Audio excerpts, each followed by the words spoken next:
Աստծո եւ նրա խոսքի հանդեպ անուշադրությունը կործանում է բերում։ Սաղմոս 28:5-ն ասում է. որովհետև ուշադրություն չեն դարձնում Տիրոջ գործերին եւ նրա ձեռքի արածներին, քանի որ ուշադրություն չեն դարձնում Տիրոջ գործերին, քույրեր եղբայրներ, հավատում եք, որ Տերը ամեն օր գործում է մեր կյանքի մեջ։ Ուրեմն մենք ինչ պիտի անենք, ուշադիր լինենք։ Եվ նրա ձեռքի գործերին նա պիտի կործանի նրանց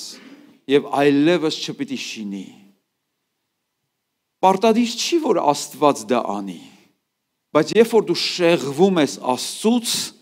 դա ինչ է բերում, կործանում է բերում։ Ինձ լսում եք, ինձ հետ եք, ուշադիր եք։ Երբ որ դու շեղվում ես Աստծո խոսքից,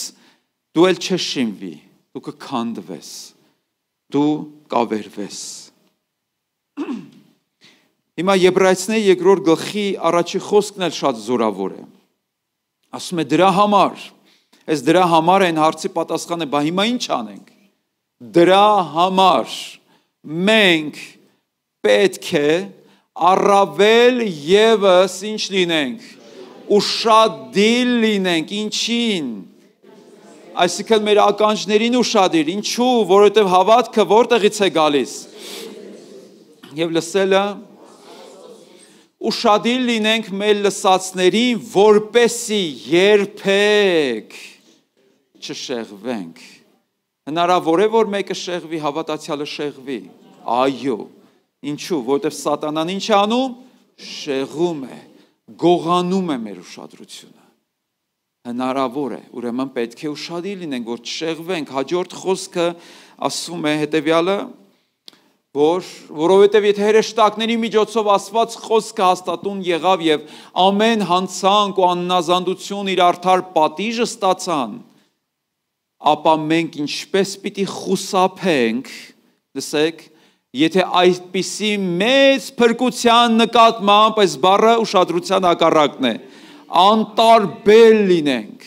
որը սկզբից Տիրոջ կողմից հռչակվեց, հետո մեր մեջ հաստատվեց նրան լսողների միջոցով։ Քանի անգամ ասում է, լսիր, լսիր, լսիր, ուշադիր եղիր։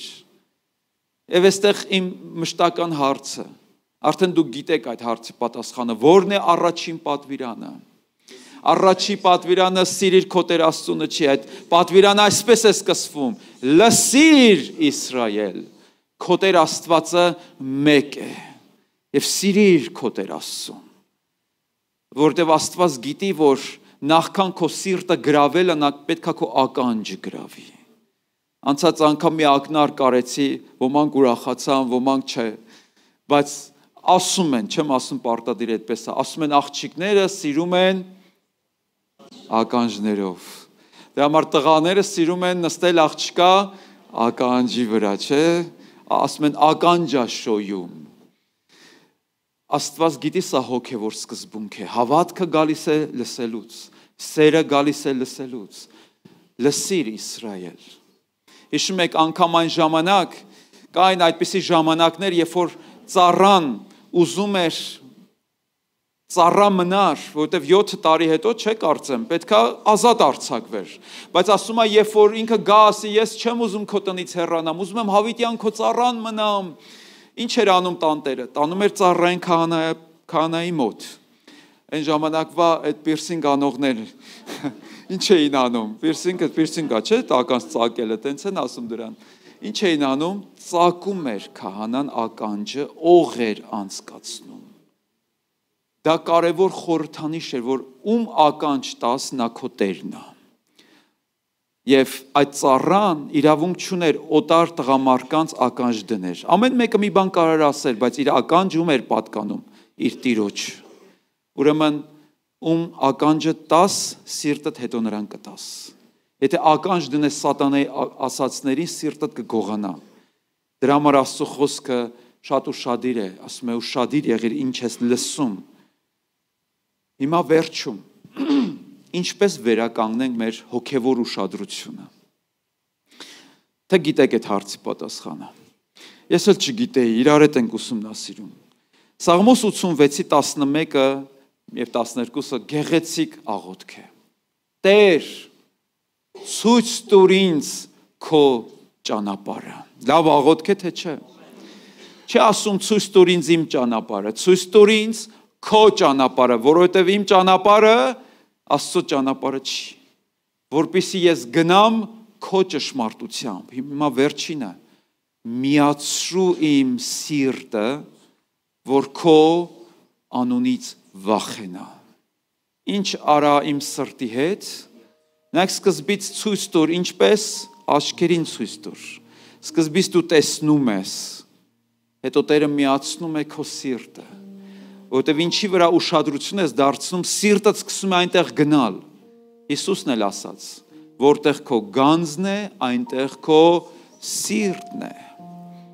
Միացրու իմ սիրտը, այսինքն հնարավոր է, որ մարդու սիրտը բաժանված լինի։ Մտքով էստեղ լինի, մտքով այնտեղ լինի, սրտով այնտեղ լինի, հնարավոր է։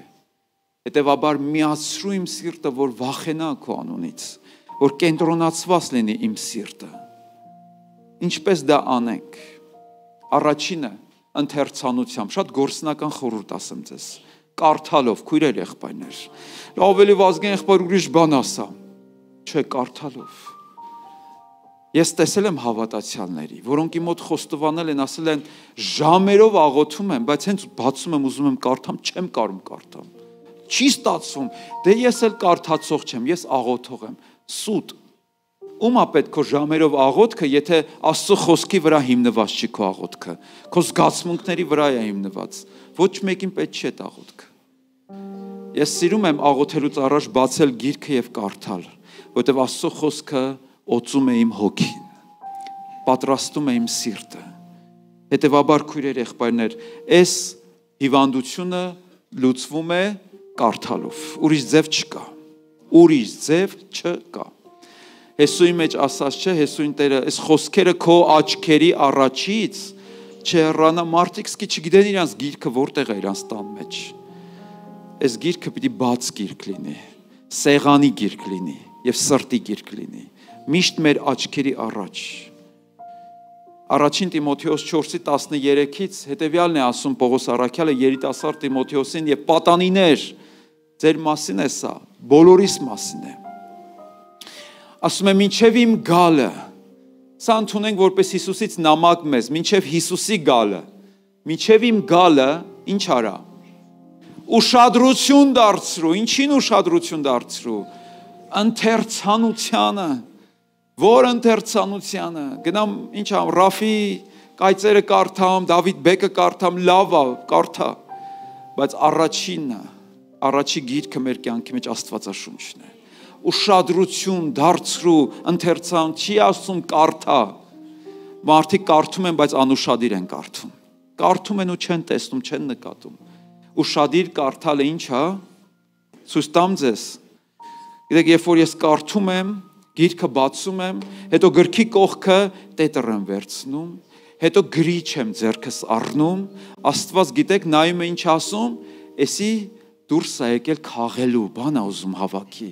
ուրեմն սրան հայտնություն պիտի տամ։ Իսկ եթե դու անփույթ ես, մի հատ ամեն կարդ սաղմոսներից կարդամ տնից դուրս գամ, դա անարգանք է։ Ուշադիր, այսինքն քննում ես դու, սերտում ես Աստծո խոսքը։ Աստծո հայտնությունները ուշադիր աչքի եւ ականջի համար են։